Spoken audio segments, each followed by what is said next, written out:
नमस्कार। एलपी सरकारी job channel पर आपका हार्दिक स्वागत और अभिनंदन करता हूं। आपके उज्जवल भविष्य की कामना के साथ इस सेशन का शुरुआत कर रहा हूं, जिसमें बहुविकल्पी प्रश्न हैं और इनको पहले प्रश्न को ध्यानपूर्वक पढ़ना, फिर ऑप्शन को ध्यानपूर्वक पढ़ना, तब उत्तर करने का प्रयास करना। चलिए पहले प्रश्न पे आ जाते हैं। रूसी क्रांति की तिथि कौन सी थी? रूसी क्रांति की तिथि कौन सी है? ये 7 मार्च 1917 है, या 17 मार्च 1917 है, या 6 अक्टूबर 1917 है, या 6 नवंबर 1917 है। रूसी क्रांति की तिथि कौन सी थी? चलिए भाई उत्तर देने का प्रयास करें। रूसी क्रांति की तिथि कौन सी थी? चलिए हम आपका इसको उत्तर बताते हैं। रूसी क्रांति की तिथि भाई 6 नवंबर 1917 थी। 6 नवंबर 1917। प्रश्न नंबर 1 का ऑप्शन डी आपका सही उत्तर होगा। प्रश्न नंबर 2 पे आ जाएं। भारत में विश्व की लगभग कितने प्रतिशत जनसंख्या निवास करती है? भारत में विश्व की लगभग कितने प्रतिशत जनसंख्या निवास करती है? ये 20.5%, या 19.5%, या 17.5%, या 18.5%। तो प्रश्न को ध्यानपूर्वक पहले पढ़ेंगे, फिर ऑप्शन को देखेंगे, फिर उत्तर करने का प्रयास करें। भारत में विश्व की लगभग कितने प्रतिशत जनसंख्या निवास करती है? तो चलिए हम आपको बताते हैं। भारत में विश्व की लगभग 17.5% जनसंख्या निवास करती है। प्रश्न नंबर 2 का ऑप्शन सी आपका सही उत्तर है। प्रश्न नंबर 3 पे आ जाएं। और ये सेशन पसंद आए तो लाइक करना और इस चैनल को शेयर कर दें। भाई जितने आपके दोस्त हैं, जिनका भी नंबर जानते हैं, उनको शेयर कर दें, उनको बताएं कि ये प्रश्न देखें, ये सेशन देखें। ऐसे ही उत्तर पेपर में आएंगे भाई। ऐसे प्रश्नों को पढ़कर जाएंगे परीक्षा हाल में। ऐसे प्रश्न पढ़ के जाएंगे तभी सफलता मिलेगी। आइए तीसरे प्रश्न में। निम्न में से कौन सा एक संसद का अंग है? निम्न में से कौन सा एक संसद का अंग है? तो लोकसभा है, या राज्यसभा, या राष्ट्रपति, या ये सभी हैं। तो ये उत्तर तो भाई आप लोगों को पहले से जानकारी होना चाहिए कि संसद के कौन कौन से अंग हैं। तो संसद के भाई ये तीनों अंग हैं, लोकसभा, राज्यसभा और राष्ट्रपति, यानी कि ऑप्शन डी आपका सही उत्तर होगा। प्रश्न नंबर 4 पे आ जाएं। निम्न में से किसने चर्चा की बुराइयों को बदनाम वस्तु से तुलना की है? चर्चा की बुराइयों को बदनाम वस्तु किसने कहा है? रूसो ने कहा है, या मॉन्टेस्क्यू ने, या वॉल्टेयर ने, या दांते ने? निम्न में से किसने चर्च की बुराइयों को बदनाम वस्तु से तुलना की है? तो रूसो, मॉन्टेस्क्यू, वॉल्टेयर, या दांते। कोई भाई सब आपको पढ़ाया गया होगा, कोई आपके कोर्स के बाहर कैसे नहीं है। बस ध्यानपूर्वक उत्तर देने का प्रयास करें। तो चलिए प्रश्न नंबर 4 का हम उत्तर आपको बताते हैं। निम्न में से किसने चर्च की बुराइयों को बदनाम वस्तु से तुलना की है? तो ये करने वाले थे वॉल्टेयर महोदय। प्रश्न नंबर 4 का ऑप्शन सी आपका सही उत्तर होगा। प्रश्न नंबर 5 पे आ जाएं। नंदा देवी शिखर कहाँ स्थित है? नंदा देवी शिखर कहाँ स्थित है? ये भूटान में स्थित है, या नेपाल में, या भारत में, या पाकिस्तान में? नंदा देवी शिखर कहाँ स्थित है? प्रश्न नंबर 5 का ऑप्शन देख लें भाई। नंदा देवी शिखर कहाँ स्थित है? चलिए हम आपको बताते हैं। नंदा देवी शिखर भारत में स्थित है, यानी प्रश्न नंबर 5 का ऑप्शन सी आपका सही उत्तर होगा, भारत। चलिए प्रश्न नंबर 6 पे आ जाएं। ब्रह्मपुत्र नदी को अरुणाचल प्रदेश में किस नाम से जाना जाता है? ब्रह्मपुत्र नदी को अरुणाचल प्रदेश में किस नाम से जाना जाता है? प्रश्न नंबर 6 का ऑप्शन देख लें भाई। सांगपो, लोहित, जमुना या दिहांग। ये दिहांग है भाई, दिहांग है। डी नंबर वाला दिहांग है भाई। तो चलिए आप उत्तर बताने का प्रयास करें। ब्रह्मपुत्र नदी को अरुणाचल प्रदेश में भाई दिहांग नाम से जाना जाता है। प्रश्न नंबर डी सही है,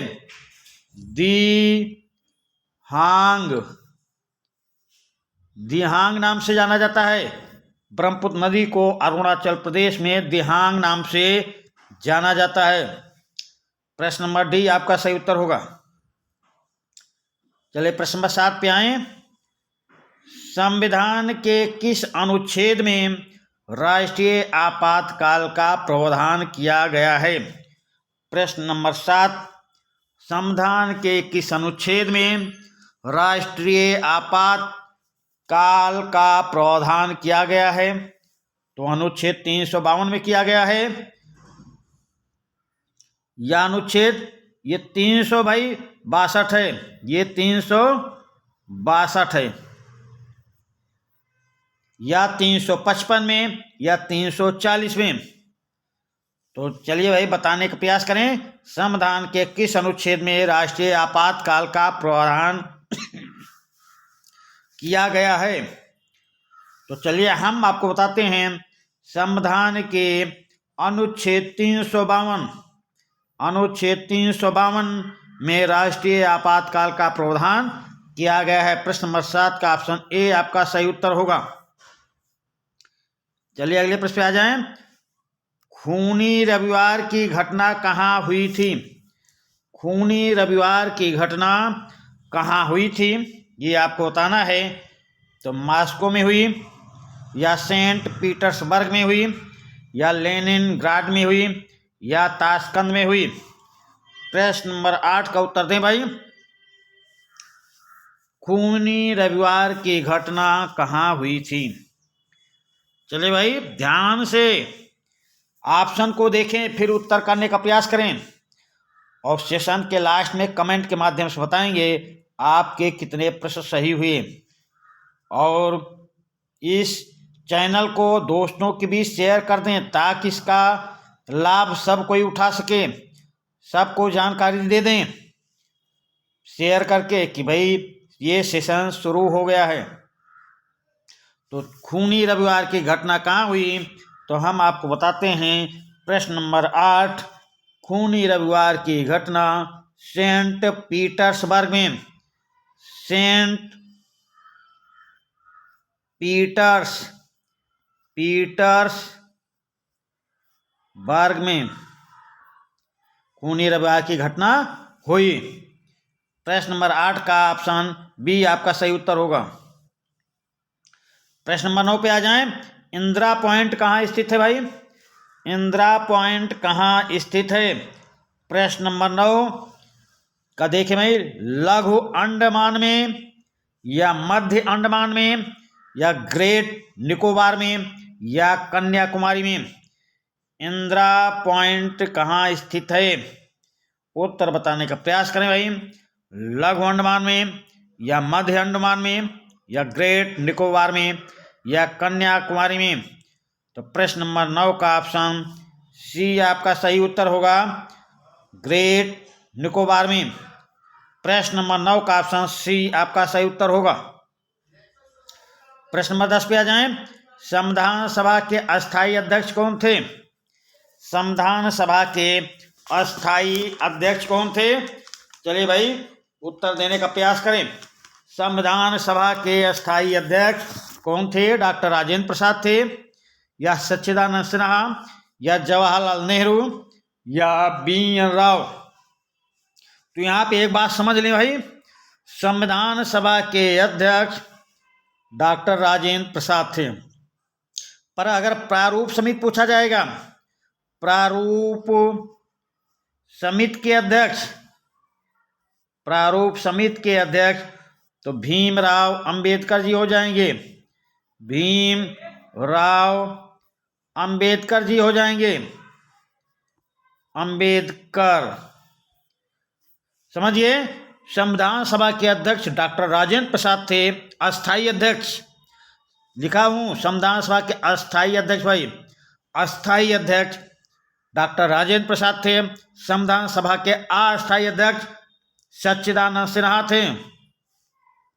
संविधान सभा के अस्थायी अध्यक्ष पूछा जा रहा, डॉक्टर राजेंद्र प्रसाद, अस्थायी अध्यक्ष सच्चिदानंद सिन्हा।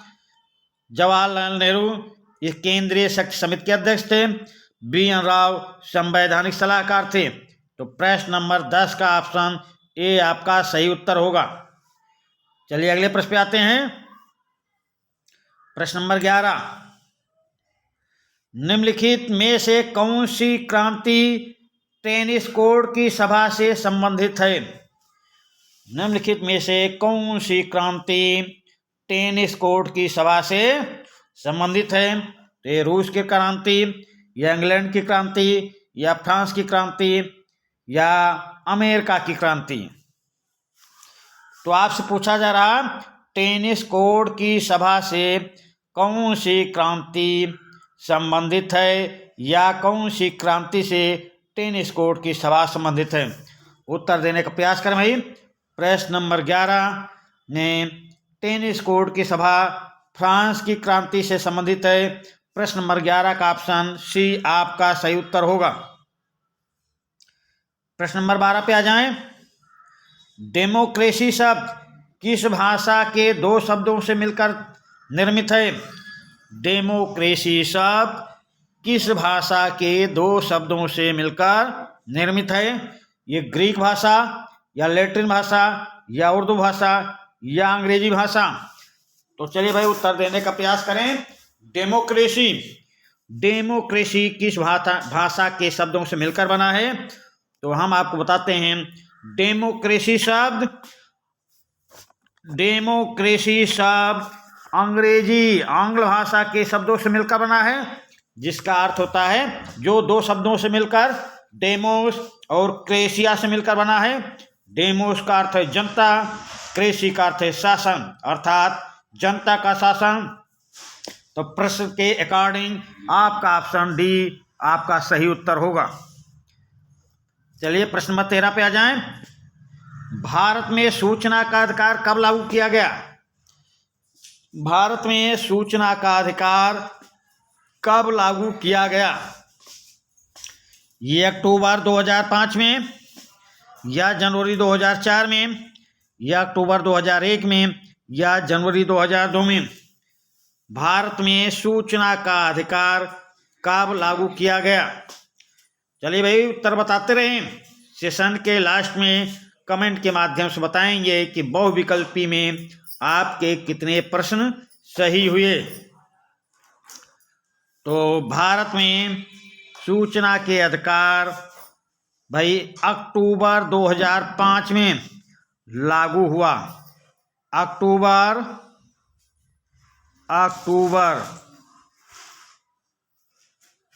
2005 में लागू हुआ था। भारत में सूचना का अधिकार कब लागू हुआ? अक्टूबर 2005 में। प्रश्न नंबर 13 का ऑप्शन ए आपका सही उत्तर है। प्रश्न नंबर 14 पे आ जाएं। फ्रांस की क्रांति का तात्कालिक कारण क्या था? फ्रांस की क्रांति का तात्कालिक कारण क्या था? लुई 16वें की निरंकुशता थी, या रिक्त राजकोष था, या दार्शनिकों की भूमिका थी, या स्टेटस जनरल का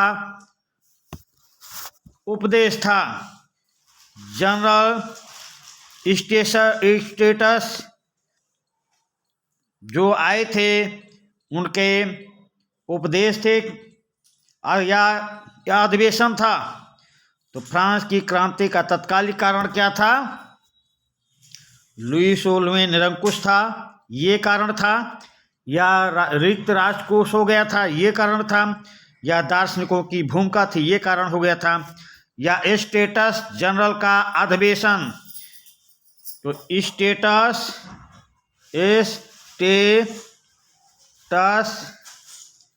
जनरल का अधिवेशन।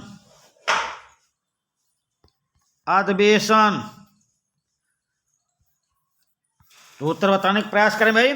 तो प्रश्न नंबर 14 में फ्रांस की क्रांति का तत्कालिक कारण था स्टेटस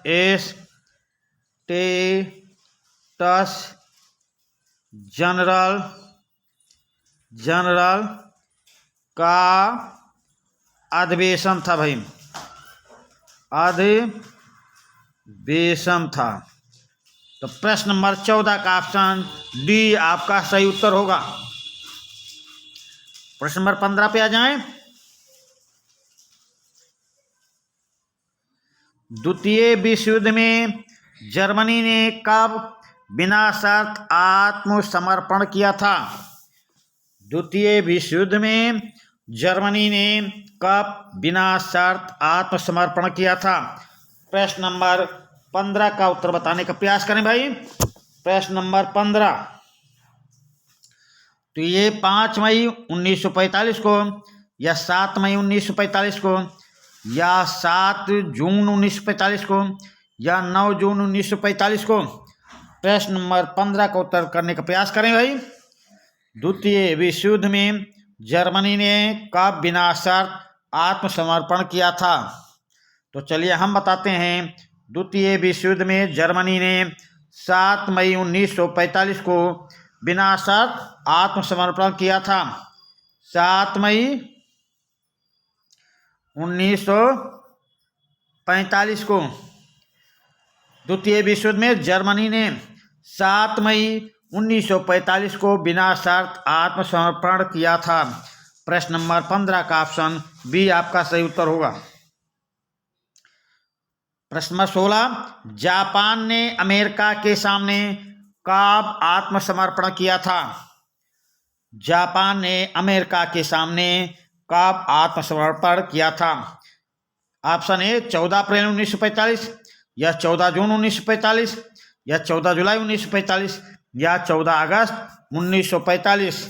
तो इसको आपको क्लास में बताया गया होगा कि अमेरिका ने जापान के हिरोशिमा पर 6 अगस्त और नागासाकी पर 9 अगस्त को परमाणु विस्फोट किया था। उसके बाद में 14 अगस्त 1945 को जापान ने आत्मसमर्पण कर दिया था।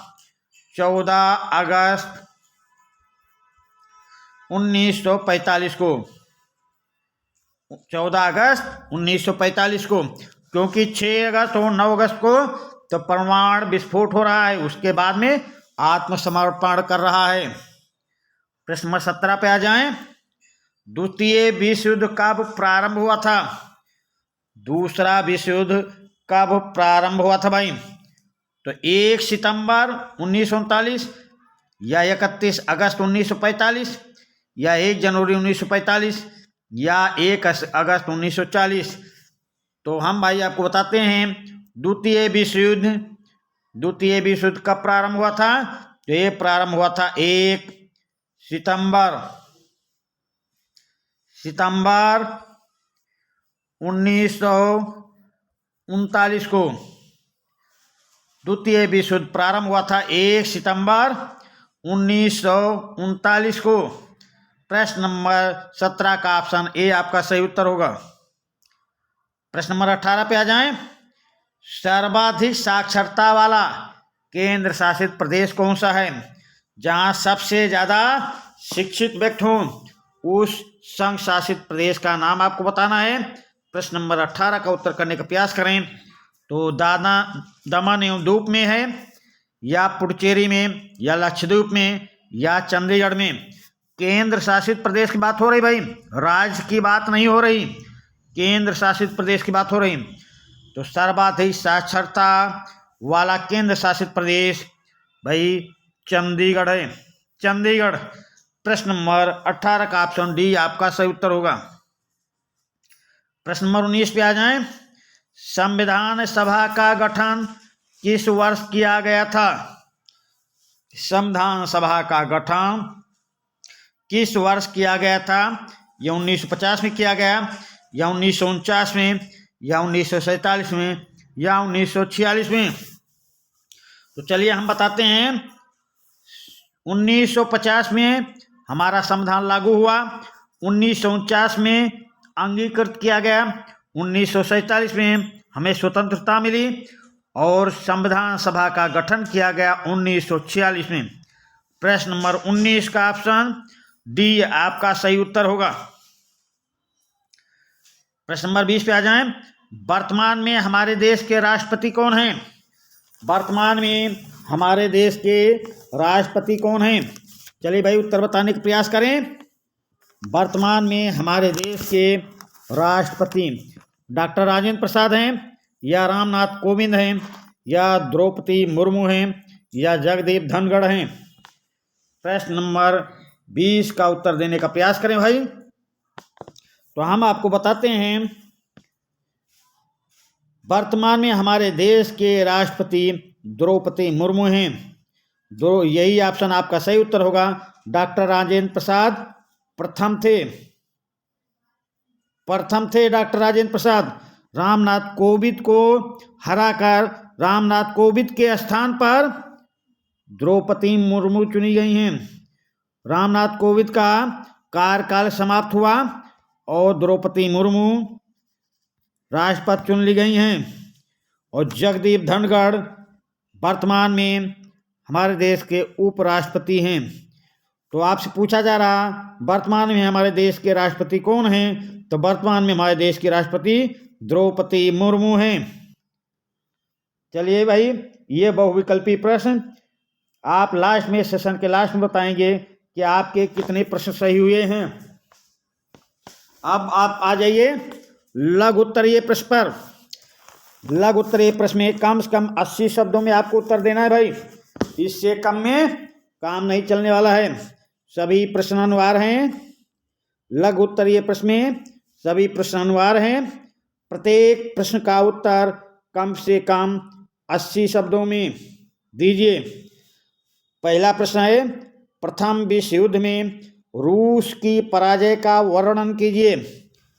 प्रथम विश्व युद्ध में रूस की पराजय का वर्णन कीजिए। तो चलिए भाई, अब आप ध्यान लगाकर एकाग्रचित होकर इसको सुनिए। हम इसकी व्याख्या कर रहे हैं, इस प्रश्न का उत्तर आपको बता रहे हैं। प्रथम विश्व युद्ध में रूस भी सम्मिलित था। जार का सामना था कि युद्ध के अवसर पर जनता सरकार का समर्थन करेगी तथा देश के अंदर सरकार विरोधी प्रतिरोध कमजोर पड़ जाएगा, परंतु जार की यह इच्छा पूरी नहीं हो सकी। विश्व में रूस की लगातार हार होती गई। सैनिकों के पास ना तो अस्त्र शस्त्र थे और ना ही पर्याप्त पैसा और भोजन सामग्री, वस्त्र, अतः रूसी सेना की हार होती गई। रूसी सेना की कमान स्वयं जार ने संभाल रखी थी। पराजय से उसकी प्रतिष्ठा को गहरी ठेस लगी। इस स्थिति से रूसी और अधिक क्षुब्ध और क्रुद्ध हो गए। वे पूरी तरह जारशाही को समाप्त करने के लिए कटिबद्ध हो गए। वस्तुतः प्रथम विश्व युद्ध में पराजय सन 1917 की रूसी क्रांति का तात्कालिक कारण बना। इसमें और आप लिखना चाहेंगे तो और आगे याद हो जाए तो लिख देना। क्रांति के समय रूस का सम्राट जार निकोलस द्वितीय था वह एक कमजोर शासक था। वह स्वतंत्र निर्णय लेने में सक्षम नहीं था। वह पूरी तरह अपनी पत्नी जरीना और उसके समर्थकों के हाथों की कठपुतली था। जरीना भी एक बदनाम और रहस्यमय पादरी रासपुतिन के प्रभाव में थी। रासपुतिन ने जरीना को पूरी तरह अपने बस में कर रखा था तथा जरीना के माध्यम से उसने प्रशासन एवं जार पर भी अपना प्रभाव जमा रखा था। इससे जनता में आक्रोश था और प्रथम विश्व युद्ध में रूस की करारी पराजय हुई। तो इतना भाई आपको लिखना है। अब ये प्रश्न आपको अच्छा लगा, इस प्रश्न का उत्तर दें या फिर अथवा करके दूसरा प्रश्न है, अथवा करके दूसरा प्रश्न है वो देने का प्रयास करें। जो भी आपको सरल लगे वो आप उत्तर देने का प्रयास करेंगे और जो भी आप समझे। दूसरा है विश्व युद्धों का वनों पर क्या प्रभाव पड़ा। विश्व युद्धों का वनों पर क्या प्रभाव पड़ा। चाहे प्रथम विश्व युद्ध में रूस की पराजय का वर्णन कीजिए अथवा विश्व युद्धों में विश्व युद्धों का वनों पर क्या प्रभाव पड़ा। चाहे ये करना और चाहे ये करना, हम इसकी व्याख्या कर चुके हैं और इसकी व्याख्या आपके सामने कर रहे हैं। चलिए सुनिए और बराबर इसको देखें, एक दो बार देखेंगे आपको याद हो जाएगा। एक दो बार, कम से कम 2 बार तो देखिए ही। इसकी व्याख्या करते हैं। प्रथम एवं द्वितीय विश्व युद्ध का जंगलों पर गहरा प्रभाव पड़ा। भारत में चल रही सभी कार्य योजनाओं को स्थगित करके वन विभाग ने अंग्रेजों की युद्ध संबंधी आवश्यकताओं को पूरा करने के लिए असंख्य पेड़ काटे।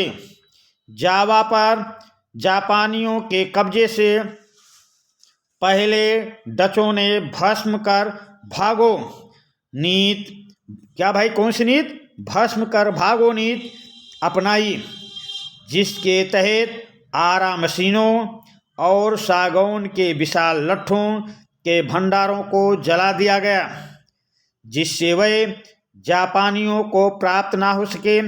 इसके पश्चात जापानियों ने जावा की वन्य जनजातियों को जंगल काटने के लिए बाध्य करके अपने युद्ध उद्योग के लिए जंगलों का निर्ममता से विनाश किया।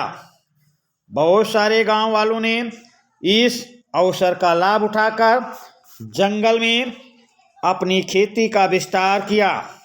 युद्ध के बाद इंडोनेशियाई वन सेवा विभाग के लिए इन जमीनों को वापस प्राप्त कर पाना एक कठिन कार्य था। हिंदुस्तान की ही तरह यहाँ भी खेती योग्य भूमि के प्रति लोगों की चाह और जमीन को नियंत्रित करने तथा लोगों को उससे बाहर रखने के वन विभाग के नियम के मध्य टकराव उत्पन्न हो गया। तो इस प्रकार ये व्याख्या करेंगे या वो करेंगे। अब हम ये पहला प्रश्न हो गया जिसका व्याख्या आप करना चाहेंगे, जो आपको सरल लगेगा, जो आपको जल्दी से याद हो जाएगा, वो आप व्याख्या करना। अब हम दूसरे प्रश्न पे आते हैं। दूसरा प्रश्न देख लेते हैं भाई, क्या है। भारतीय मरुस्थलों का वर्णन कीजिए। प्रश्न दूसरा है, भारतीय मरुस्थलों का वर्णन कीजिए भाई। भारतीय मरुस्थलों के बारे में आपको बताना है। तो चलिए इसकी व्याख्या करते हैं। बस ध्यान लगाकर आप सुनते रहिए, ध्यान लगाकर सुने और 1 बार 2 बार 3 बार वीडियो को देखें। 2 बार देख लें, काफ़ी है, याद हो जाएगा। अगर 2 बार के देखने पर नहीं याद होता तो आप उसके बाद में लिखना, पहले तो आप वीडियो देख के ही आपको याद हो जाएगा।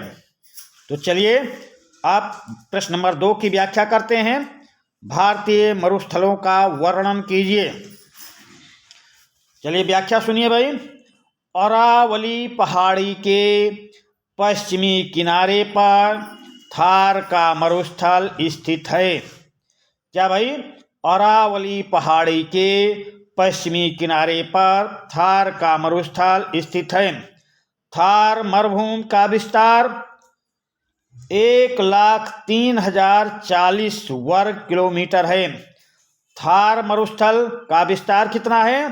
थार मरुस्थल का विस्तार लगभग 1,03,040 वर्ग किलोमीटर है। भारत का यह पश्चिमोत्तर भाग 644 किलोमीटर लंबा और 160 किलोमीटर चौड़ा है। यह बालू के डिब्बों से ढका एक तरंगित मैदान है। इस क्षेत्र में प्रतिवर्ष 150 मिलीमीटर से भी कम वर्षा होती है। इस शुष्क जलवायु वाले क्षेत्र में वनस्पति बहुत कम है। वर्षा ऋतु में ही कुछ शर्ताएं दिखती हैं और उसके बाद वह बालू में ही विलीन हो जाती हैं। पर्याप्त जल नहीं मिलने से वह समुद्र तक नहीं पहुंच पाती। केवल लूनी ही इस क्षेत्र की सबसे बड़ी नदी है। बरकान का विस्तार बहुत अधिक क्षेत्र पर होता है, लेकिन लंबवत टीले भारत पाकिस्तान सीमा के समीप प्रमुखता से पाए जाते हैं। जैसलमेर में बरकान के समूह देखे जा सकते हैं। ये भाई इसमें थोड़ा गणित से संबंधित है, आंकड़े दिखाए गए हैं। हम फिर से आपको पढ़ के सुना देते हैं। अरावली पहाड़ी के पश्चिमी किनारे पर थार का मरुस्थल स्थित है। थार मरुभूमि का विस्तार लगभग 1,03,040 वर्ग किलोमीटर है। भारत का यह पश्चिमोत्तर भाग 444 किलोमीटर लंबा और 160 किलोमीटर चौड़ा है। यह बालू के डिब्बों से ढका एक तरंगित मैदान है। इस क्षेत्र में प्रतिवर्ष 150 मिलीमीटर से भी कम वर्षा होती है। इस शुष्क जलवायु वाले क्षेत्र में वनस्पति बहुत कम है। वर्षा ऋतु में ही कुछ शर्ताएं दिखती हैं और उसके बाद वह बालू में ही विहीन हो जाती हैं। पर्याप्त जल नहीं मिलने से वह समुद्र तक नहीं पहुंच पाती। केवल लूनी ही इस क्षेत्र की सबसे बड़ी नदी है। बरकान का विस्तार बहुत अधिक क्षेत्र पर होता है, लेकिन लंबवत टीले भारत पाकिस्तान सीमा के समीप प्रमुखता से पाए जाते हैं।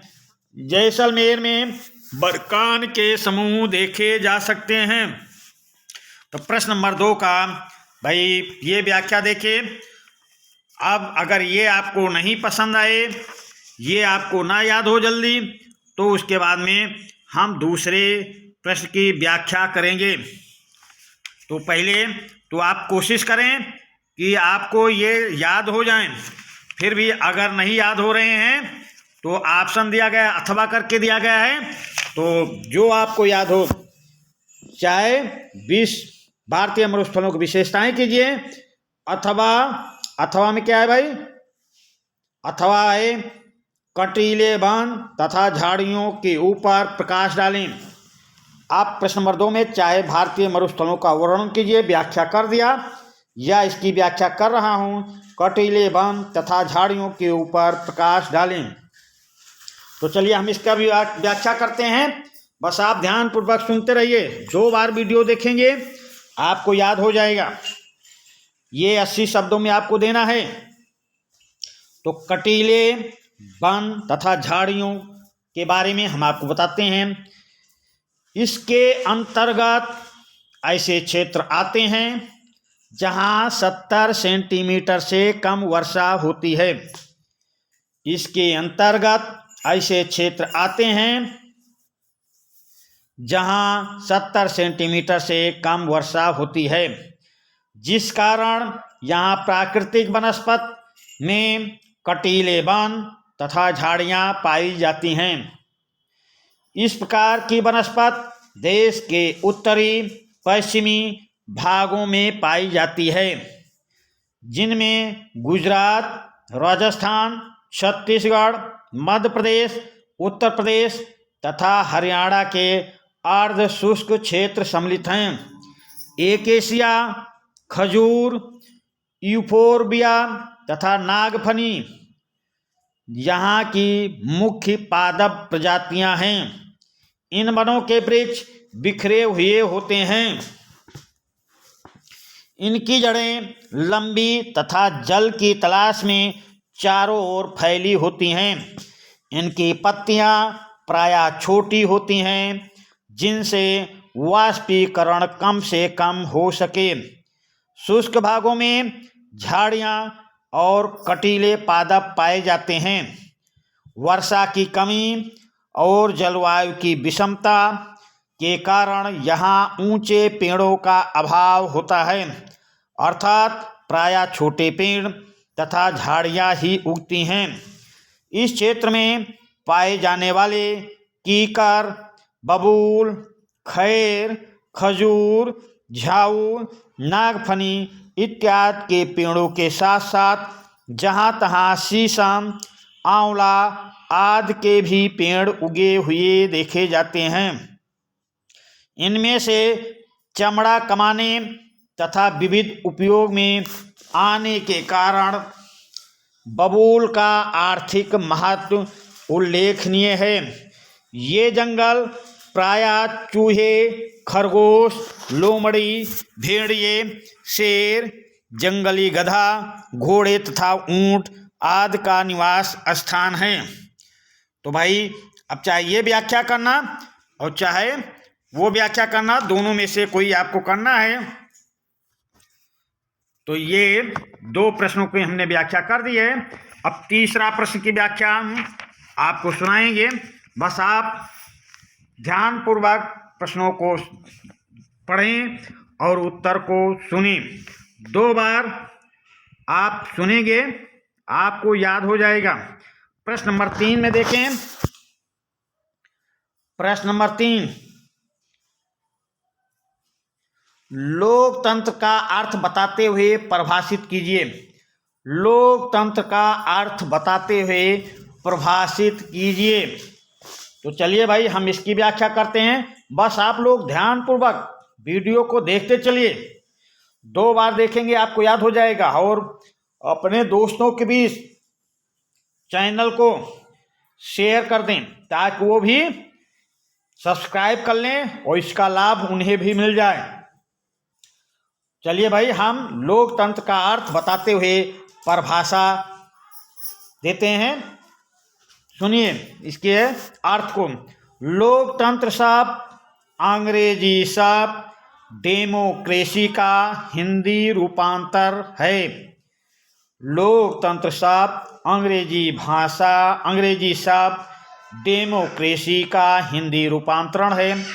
डेमोक्रेसी 2 यूनानी शब्दों से बना है। डेमोक्रेसी 2 यूनानी शब्दों से बना है, डेमोस और क्रेशिया, जिसका अर्थ क्रमशः है जनता और शासन। डेमोस का अर्थ है जनता, क्रेशिया का अर्थ है शासन। इस प्रकार व्युत्पत्ति की दृष्टि से लोकतंत्र का अर्थ जनता का शासन हुआ। दूसरे शब्दों में लोकतंत्र का अर्थ ऐसी शासन प्रणाली है जिसमें जनता स्वयं भाग लेती है। लोकतांत्रिक शासन प्रणाली में संप्रभुता जनता में निहित होती है। इस प्रकार संप्रभुता का अर्थ निर्णय करने की सर्वोच्च शक्ति है। यह ऐसी शक्ति है जिसके ऊपर और कोई शक्ति नहीं होती है। अतः स्पष्ट है कि लोकतंत्र में सर्वोच्च शक्ति का प्रयोग जनता ही करती है। लोकतांत्रिक सरकार में जनता की भागीदारी होती है और साथ ही उसका नियंत्रण भी।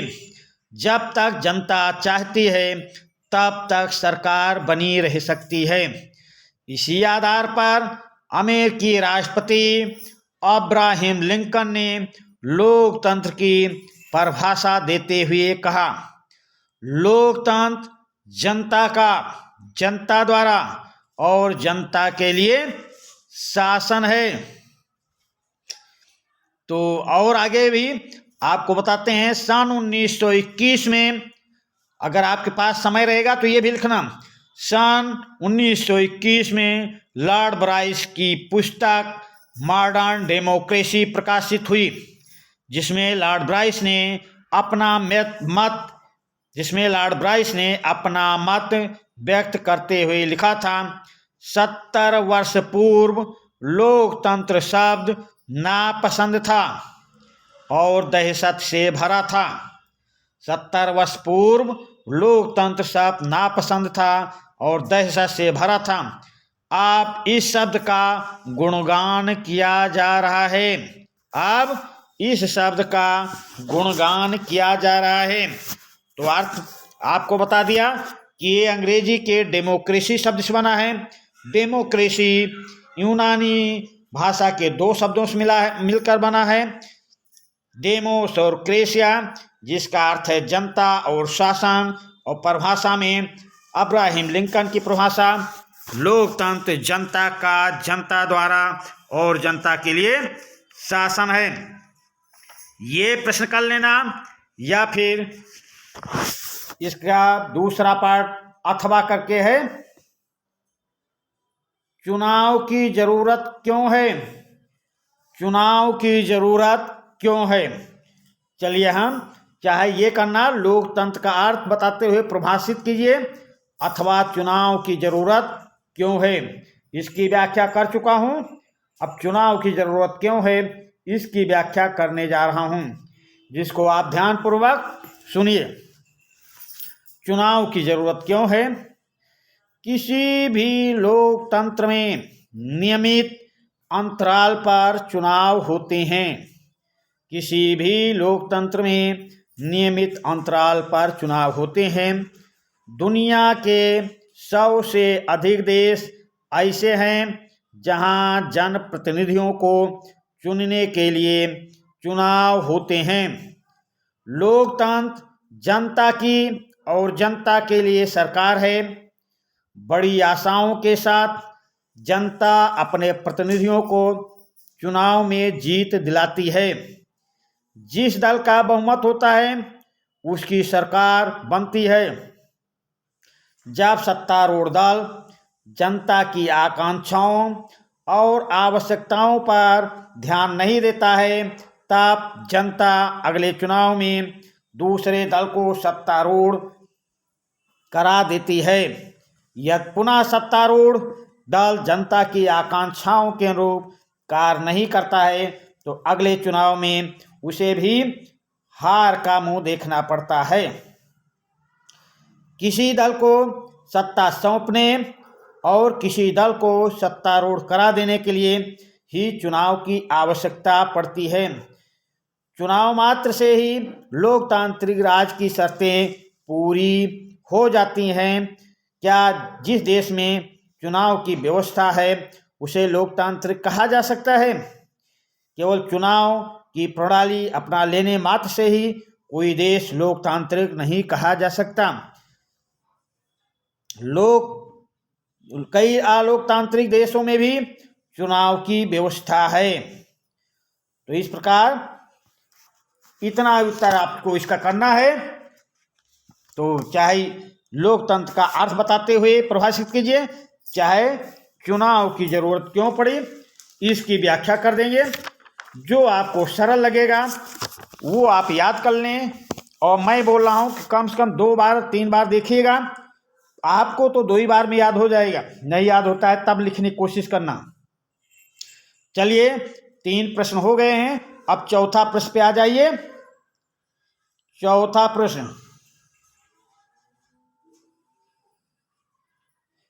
प्रश्न है, राष्ट्रीय मानवाधिकार आयोग के बारे में संक्षिप्त टिप्पणी लिखिए। राष्ट्रीय मानवाधिकार आयोग के बारे में संक्षिप्त टिप्पणी लिखिए। चलिए भाई, हम इसकी संक्षिप्त टिप्पणी आपको सुनाते हैं, बस आप ध्यानपूर्वक सुनते रहिए। क्या आपने संलग्न न्यूज कोलाज पर ध्यान दिया?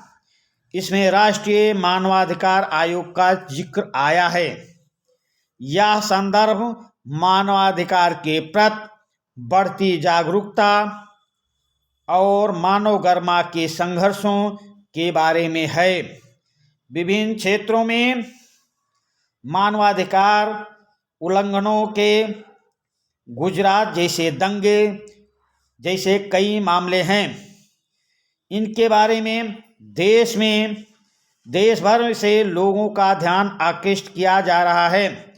इन मामलों की गंभीरता से नहीं लेने और उनके दोषियों को नहीं पकड़ पाने के लिए मानवाधिकार संगठन तथा संचार माध्यम अक्सर सरकारी एजेंसियों की आलोचना करते हैं। ऐसे पीड़ितों की तरफ से किसी को दखल देने की आवश्यक यह सन 1993 में कानून के द्वारा बनाया गया था। राष्ट्रीय मानवाधिकार 1993 में कानून के द्वारा बनाया गया था। यह एक स्वतंत्र आयोग है। न्यायपालिका की तरह आयोग भी सरकार से स्वतंत्र है। आयोग की नियुक्ति राष्ट्रपति करते हैं और इसमें आमतौर पर सेवानिवृत्त अधिकारी या प्रमुख नागरिकों को ही नियुक्त किया जाता है, किंतु इस पर अदालती मामलों में फैसले देने का दायित्व या बोझ नहीं होता है। सो यह पीड़ितों को उनके मानवाधिकार दिलाने में मदद करने पर ही सारा ध्यान दे सकता है। इनमें संविधान प्रदत्त अधिकार भी शामिल हैं। राष्ट्रीय मानवाधिकार आयोग के लिए अधिकारों की परिभाषा से संयुक्त राष्ट्र द्वारा कराई गई वह संधियां और अंतर्राष्ट्रीय घोषणाएं भी शामिल हैं जिन पर भारत ने दस्तखत किए हैं। राष्ट्रीय मानवाधिकार आयोग खुद किसी को सजा नहीं दे सकता। यह जिम्मेदारी अदालतों की है। आयोग का काम मानवाधिकार के उल्लंघन के किसी मामले में स्वतंत्र और विश्वसनीय जांच करना है। यह उन मामलों की भी जांच करता है जहां ऐसे उल्लंघन में या इन्हें रोकने में सरकारी अधिकारियों पर उपेक्षा बरतने का आरोप है। यह देश के मानवाधिकारों को बढ़ाने और उनके प्रति चेतना जगाने का काम भी करता है। आयोग अपनी जांच की रिपोर्ट और अपने सुझाव सरकार को देता है या पीड़ितों की ओर से अदालतों में दखल देता है। अपनी जांच करने के सिलसिले में इसके पास व्यापक अधिकार हैं।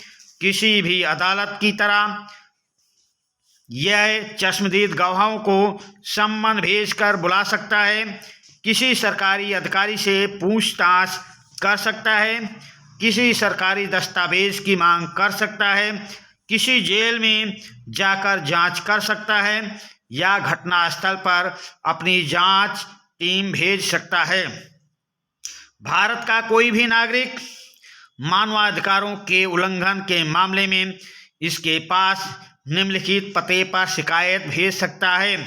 राष्ट्रीय मानवाधिकार आयोग, फरीदकोट हाउस, कोपरनिकस मार्ग, नई दिल्ली 110001। तो आयोग के पास अर्जी भेजने की ना तो कोई फीस है और ना फॉर्म और ना ही कोई तरीका। राष्ट्रीय मानवाधिकार आयोग की तरह 14 राज्यों में राज्य मानवाधिकार आयोग भी हैं। तो राष्ट्रीय मानवाधिकार आयोग के बारे में हमने आपको सुना दिया। अब अगला प्रश्न पे आ जाते हैं। अथवा करके है, अथवा क्या है भाई, क्या है ये प्रश्न कर लेना। राष्ट्रीय मानवाधिकार आयोग के बारे में संक्षिप्त टिप्पणी तो हमने विधिवत रूप से आपको बता दिया हूँ। आपको 80 शब्द में करना है और या फिर अथवा करके है वैश्विक निर्धनता की प्रवृत्तियों पर चर्चा कीजिए। अब वैश्विक निर्धनता की प्रवृत्तियों पर आपको चर्चा करना है, तो चलिए हम इसके बारे में भी चर्चा कर देते हैं। अब जो आपको पसंद लगे, ये 8 प्रश्न हैं, 8 में से 4 आपको करने हैं। प्रश्न 1 में 2 दिया गया है, उसमें से 1, दूसरे से 1, तीसरे से 1, चौथा से। अब वैश्विक निर्धनता की प्रवृत्तियों पर चर्चा हम कर रहे हैं, आप ध्यानपूर्वक सुनते रहें। विकासशील देशों में अत्यंत आर्थिक निर्धनता में रहने वाले लोगों का अनुपात वर्ष 1990 के 36% से गिरकर वर्ष 2015 में 10% हो गया। यद्यपि वैश्विक निर्धनता में उल्लेखनीय गिरावट आई है, लेकिन इससे बृहद क्षेत्रीय भिन्नताएं पाई जाती हैं। तीव्र आर्थिक प्रगति और मानव संसाधन विकास में बृहद निवेश के कारण चीन और दक्षिण पूर्व एशिया के देशों में निर्धनता में विशेष कमी आई है। चीन में निर्धनों की संख्या वर्ष 1981 में 88.3% से घटकर 2008 में 14.7% और वर्ष 2015 में 0.7% रह गई है। दक्षिण एशिया के देशों जैसे भारत, पाकिस्तान, श्रीलंका, नेपाल, बांग्लादेश, भूटान में निर्धनों की संख्या में गिरावट इतनी ही तीव्र रही और यह 54% से गिरकर 15% हो गई।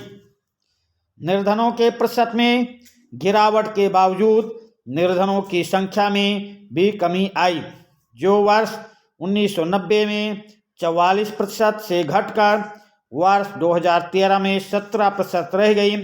इसके साथ ही भिन्न निर्धनता रेखाओं प्रभाषित के कारण भारत में भी निर्धनता राष्ट्रीय अनुमान से अधिक है।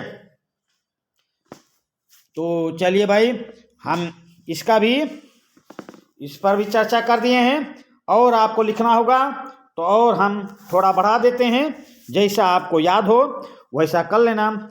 सब सहारा अफ्रीका में निर्धनता वास्तव में वर्ष 2005 के 51% से घटकर 2015 में 41% हो गई, परंतु लैटिन अमेरिका में निर्धनता का अनुपात वही रहा। यहाँ पर निर्धनता रेखा वर्ष 2005 में 10% से गिरकर वर्ष 2015 में 4% रह गई। रूस में पूर्व समाजवादी देशों में भी निर्धनता पुनः व्याप्त हो गई, जहाँ पहले आधिकारिक रूप से कोई निर्धनता नहीं थी। अंतर्राष्ट्रीय निर्धनता रेखा की परिभाषा के अनुसार विभिन्न देशों में निर्धनता के नीचे रहने वाले लोगों का अनुपात दर्शाती है। तो संयुक्त राष्ट्र के नए सतत विकास के लक्ष्य द्वारा वर्ष 2030 तक सभी प्रकार की गरीबी को खत्म करने का प्रस्ताव है। तो वैश्विक निर्धनता की प्रवृत्तियों पर भी चर्चा कर दिया। अब जो प्रश्न आपको सरल और जल्दी याद होने वाला हो, उस प्रश्न को आपको करना है। आप अगले सेशन में दीर्घ उत्तरीय प्रश्न, इसमें भी 4 प्रश्न करने हैं, अथवा करके 8 प्रश्न हो जाएंगे। हम 8 की व्याख्या आपके सामने करेंगे, और उसके बाद में 10 प्रश्न 1-1 नंबर के मानचित्र संबंधी प्रश्न रहेंगे। हम उनको भी आपके सामने ले आएंगे और उसका उत्तर बताने का प्रयास करेंगे। दीर्घ उत्तरीय, लघु उत्तरीय प्रश्न 5 नंबर के 4 प्रश्न, 4 नंबर के 4 प्रश्न रहेंगे, और दीर्घ उत्तरीय प्रश्न 6 नंबर के 4 रहेंगे।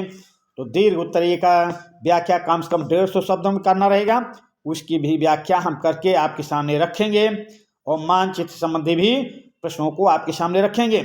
बस आप ध्यानपूर्वक इसको पढ़ें, 1 बार पढ़ें, 2 बार पढ़ें, नहीं 2 बार में याद हो रहा लिखें, पर आप इस पर विशेष रूप से गौर करें। और इस चैनल को जिन लोगों को नहीं पता है उनके मोबाइल पर शेयर कर दें और उनसे बताएं कि ये मॉडल पेपर कक्षा 9 के लिए पढ़ रहा है। इसको आप अच्छे से तैयारी करें, इसी के अंतर्गत आपका पेपर होगा। तो चलिए अब हम आपसे विदा लेते हैं। धन्यवाद।